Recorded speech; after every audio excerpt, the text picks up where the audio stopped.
Le lancement de l'ouvrage à taille humaine est un événement parce qu'on est dans une période charnière avec le 4e anniversaire de l'incendie de Notre-Dame. Ça a permis aux Charpentiers sans frontières de faire connaître leur savoir-faire.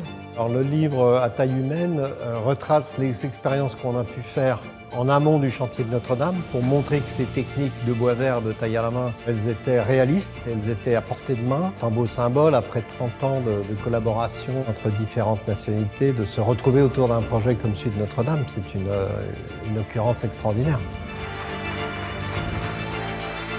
Ça permet de rendre compte de tout le travail qui a été effectué par les charpentiers, notamment Charpentiers sans frontières, sur le travail de l'équarrissage manuel et de toute la technicité que ça implique, mais aussi de tout le rapport que l'équarrissage manuel et la taille sur bois vert impliquent entre l'homme et la matière.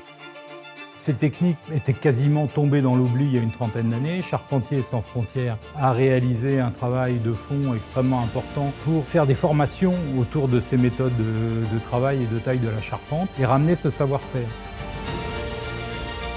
C'est la fidélité à une tradition dans son sens le plus noble, c'est-à-dire l'héritage de gestes, de traits, d'outils. Et on a des gestes qui sont hérités depuis le Moyen-Âge.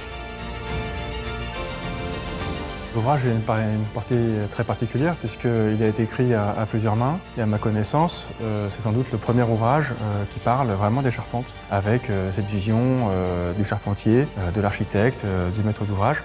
Tous les maillons de la chaîne ont participé à l'écriture de ce livre.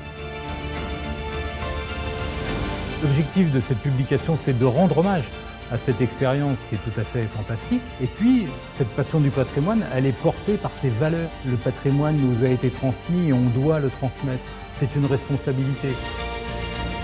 C'est avant tout un projet de passionné. Ce que je peux espérer, c'est que ce livre crée des vocations et qu'on retrouve très bientôt des gens de tous âges qui viennent travailler sur les chantiers.